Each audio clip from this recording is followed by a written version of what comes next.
के नेतृत्व वाली तथाकथित एनडीए सरकार के मंत्रालय की घोषणा हुई। तथाकथित इसलिए कह रहा हूं कि अभी भी इस सरकार को मोदी 0.3 सरकार कहा जा रहा है और इंडिया गठबंधन के दलों को जिस बात की आशंका थी वो पूरी तरह से सच साबित हुई। ये पूरा जो एनडीए घटक दलों को जो मंत्रालय मिला है, वो मंत्रालय अगर आप देखेंगे तो उस मंत्रालय की सूची में एनडीए के घटक दलों को ना तो गृह मिला, ना रक्षा मिला, ना वित्त मिला, ना विदेश मिला, ना वाणिज्य मिला, ना रेल मिला, ना सड़क मिला, ना कृषि मिला, ना शिक्षा मिला, ना स्वास्थ्य मिला, ना दूरसंचार मिला। खाली हाथ में झुंझुना मंत्रालय मिला, झुंझुना मंत्रालय। और यह पहला संकेत है।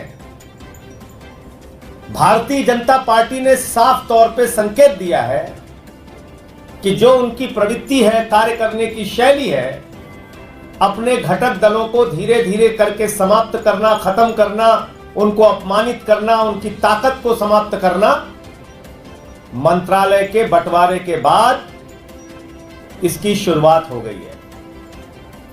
हमने पहले भी ऐसा देखा। जब नवीन पटनायक जी के साथ थे, उनके साथ क्या बर्ताव किया। उद्धव ठाकरे जी की तीर कमान चुरा ली, महाराष्ट्र में उनकी पार्टी तोड़ दी। शरद पवार जी की घड़ी चुरा ली। मध्य प्रदेश में सरकार गिराई, कर्नाटक में सरकार गिराई, उत्तराखंड में गिराई, अरुणाचल में गिराई, गोवा में जोड़ तोड़ करके बनाई, महाराष्ट्र में सरकार गिराई। तो पूरे देश में जोड़ तोड़ करके, विधायकों की खरीद फरोख्त करके, सांसदों की खरीद फरोख्त करके इन्होंने पार्टियों को तोड़ा है 10 साल में। और ये झुंझुना मंत्रालय जो दिया है इन्होंने एनडीए के घटक दलों को, अगला चरण इनकी पार्टियों को खत्म करने का होगा। क्योंकि जो जो बातें हम लोग कहते हैं लगभग सच साबित होती है। और वो कैसे होगा? गलती से अगर बीजेपी का स्पीकर बन गया तो उसके 3 बड़े खतरे हैं। नंबर 1 खतरा, बाबा साहब डॉक्टर भीमराव अंबेडकर जी के द्वारा लिखे गए संविधान की धज्जियां उड़ाई जाएगी। नंबर 2 खतरा, एनडीए के घटक दलों को, टीडीपी को, जेडीयू को, जेडीएस को, आरएलडी को, चिराग पासवान जी की पार्टी को, इन सारी जो छोटी छोटी पार्टियां हैं, छोटी से लेके बड़ी तक की पार्टियां हैं, पवन कल्याण जी की पार्टी है, इन सारी पार्टियों को तोड़ तोड़ के बीजेपी के साथ मिलाया जाएगा।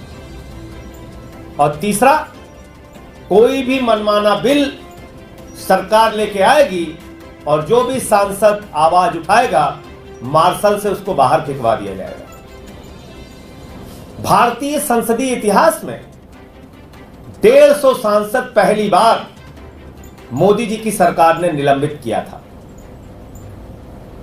और यह कहने की बात होती है कि यह तो लोकसभा अध्यक्ष का फैसला है, यह तो राज्यसभा के अध्यक्ष का फैसला है। निलंबन का प्रस्ताव सरकार लेके आती है। संसदीय कार्य मंत्री निलंबन का प्रस्ताव रखते हैं और सांसदों को निलंबित करके बाहर किया जाता है।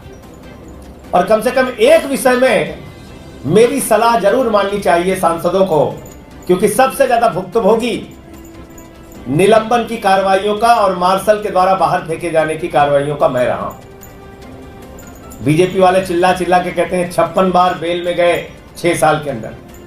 कोई अपनी लड़ाई लड़ने के लिए नहीं गया।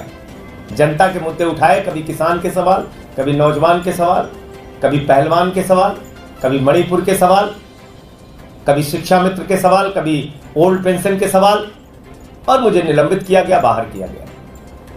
तो मैं अभी भी इस घटना के बाद कि एनडीए के घटक दलों को झुंझुना मंत्रालय मिला है, मैं टीडीपी, जेडीयू जैसे दलों से अनुरोध करूंगा कि कम से कम स्पीकर अपना बनाइए। ये आपकी पार्टियों के हित में है, ये बाबा साहब डॉक्टर भीमराव अंबेडकर जी के द्वारा दिए गए संविधान के हित में है और ये भारत के लोकतंत्र की रक्षा के हित में है, ये संसदीय परंपराओं के हित में है कि स्पीकर टीडीपी का होना चाहिए। और अगर बीजेपी उस पर समर्थन नहीं करती तो इंडिया के घटक दलों को निश्चित रूप से इसके बारे में विचार करना चाहिए। बीजेपी के समर्थन के बगैर अगर टीडीपी अपना स्पीकर का उम्मीदवार मैदान में उतारती है तो इंडिया के घटक दलों की